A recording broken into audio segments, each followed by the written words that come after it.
le Pathfinder. La réponse de Nissan pour faire concurrence aux Bronco, Blazer et Cherokee sur leur propre territoire. Un VUS tellement robuste grâce à son architecture body-on-frame que même le département du Trésor américain le catégorise comme un camion et dont les habiletés autant en route que sur route sont si bonnes que le concepteur de sa suspension mériterait une médaille.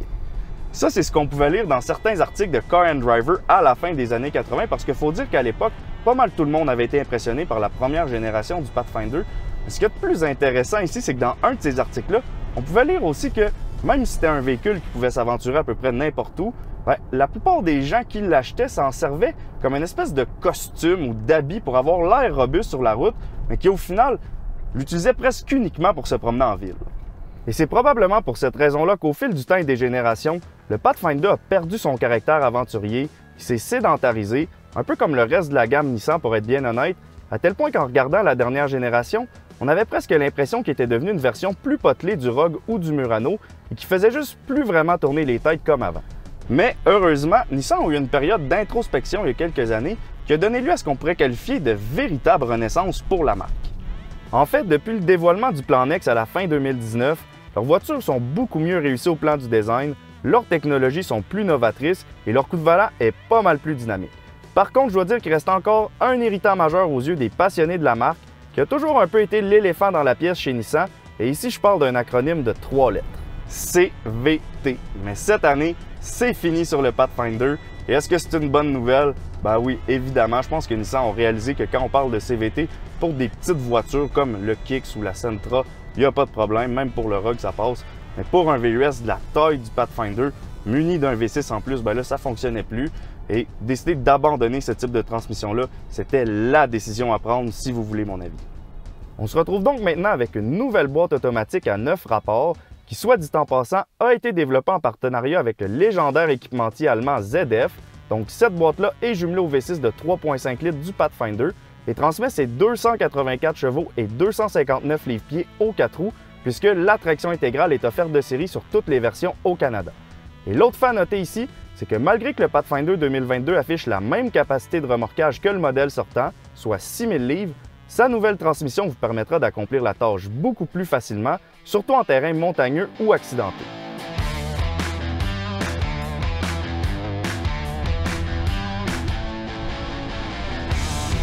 Dès les premiers mètres ici sur la piste, on sent tout de suite la différence de la nouvelle transmission sur la conduite. On peut boucler 0-100 km/h en à peu près 7 secondes, ce qui est environ une demi-seconde plus vite par rapport à l'ancienne génération, donc ça c'est bien. Mais ce qui est encore mieux, c'est qu'on n'entend pas de fatigant de CVT. On peut changer les rapports et ça, c'est fantastique. Sinon, je dirais que quand on roule, on est plus proche d'un F-150 que d'un Rogue. Parce que même si on n'a pas un bon vieux body on frame comme la première génération, ben, on retrouve quand même l'âme d'aventurier derrière le volant, comme dans les bonnes années. Et c'est solide, assez ferme aussi d'ailleurs, mais ferme dans le bon sens du terme, un peu comme un camion en fait. Et finalement, ben, c'était ça que les gens aimaient du Pathfinder au début. Le sentiment de robustesse derrière le volant, même si c'est juste pour aller faire l'épicerie ou magasiner au 10-30. Et là, c'est sûr que c'est l'été, donc c'est plus dur à dire comment il va se comporter l'hiver dans la neige.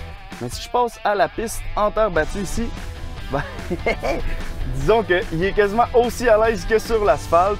La traction intégrale envoie le couple aux bonnes roues quand ça glisse comme ici. Et ouais, même si on est sur des pneus de rue, ben, faut dire que c'est vraiment plus un VUS de ville. Et que là, le Pathfinder a enfin retrouvé l'essence de son nom. Wouhouhou!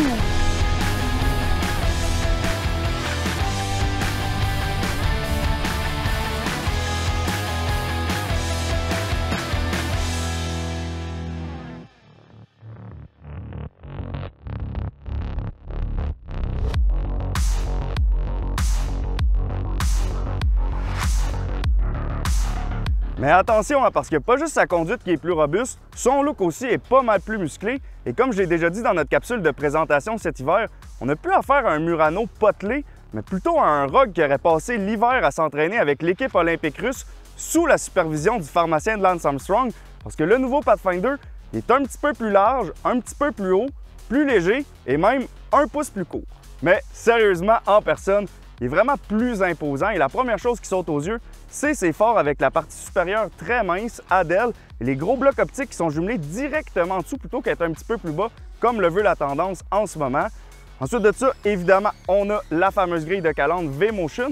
Mais si on regarde un petit peu plus près, on a 3 prises d'air ici qui rendent hommage à la première génération du Pathfinder.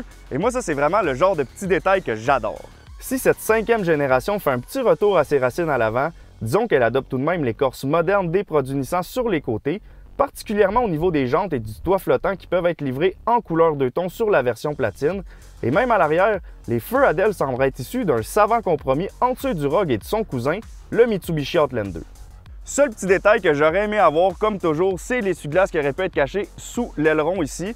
Mais sinon, dans l'ensemble, je pense qu'on peut dire que le résultat est un cocktail bien dosé entre le passé et le présent de la marque.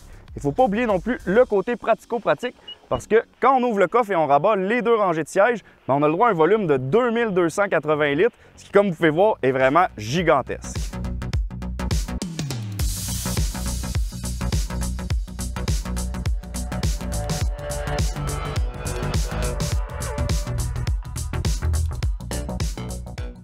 À l'intérieur maintenant, la présentation est quand même assez semblable à celle du Rogue, ce qui est un compliment et ce qui m'amène aussi à passer au segment point de vue de l'essai. Alors, première chose qu'on remarque en grimpant à bord du Pathfinder, c'est qu'on retrouve plus de plastique bon marché, il y a beaucoup de cuir et de matériaux de qualité, ce qui fait qu'on a vraiment l'impression de se trouver dans un véhicule haut de gamme. On a droit aussi à un très bel éclairage naturel grâce à l'immense toit panoramique. Pour ce qui est des éléments technologiques, on a un écran multimédia de 9 pouces compatible avec Apple CarPlay sans fil.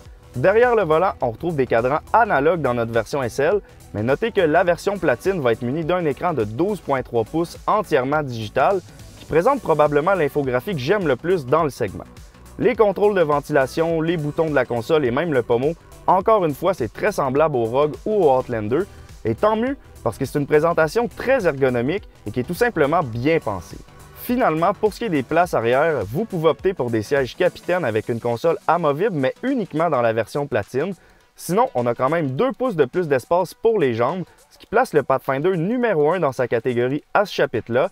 Et à l'arrière complètement, notez que l'accès a été amélioré avec la technologie EasyFlex. Et puisque le modèle 2022 est beaucoup plus large, on se retrouve avec 4,7 pouces de plus d'espace pour les hanches à la 3e rangée.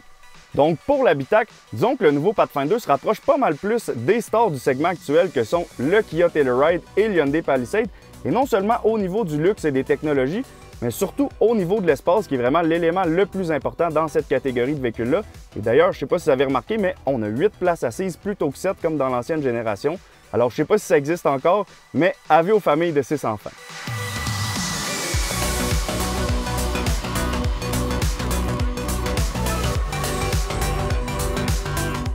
Donc, comme avec la très grande majorité des nouveaux produits Nissan, le Pathfinder est juste bien pensé et il risque de faire souffler le vent encore plus fort dans les voiles de la marque. Mais là, ça fait 5 jours que je me promène avec et maintenant, je comprends le sens de l'article de Car and Driver de la fin des années 80. Parce que quand ton métier, c'est essayer des autos, c'est comme si chacune d'entre elles était une espèce d'habit ou de costume qu'on porte et qui nous donne un feeling qu'on aime ou qu'on aime moins. Et dans le cas du Pathfinder, je veux dire que même si je suis pas vraiment un gars de VUS, j'ai vraiment adoré le feeling que j'ai eu derrière son volant.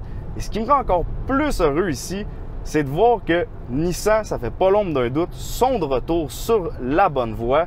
Et le petit gars en moi qui a grandi pendant les années 90 avec des véhicules comme les 240 SX, les 300 ZX ou justement le Pathfinder, ben, il est content de voir que Nissan sont officiellement de retour.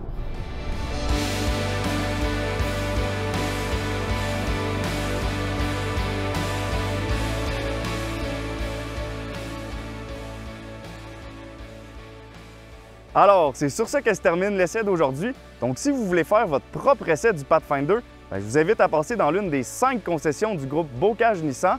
Et d'ici là, n'oubliez pas de cliquer sur j'aime si vous avez apprécié cette vidéo et surtout à vous abonner à notre chaîne si ce n'est pas encore déjà fait parce que les prochains sur la liste chez Nissan, c'est le Frontier et après ça, ça va être la nouvelle Z. Alors, ça promet et là, c'est le temps de vous dire, on se revoit bientôt dans une prochaine capsule.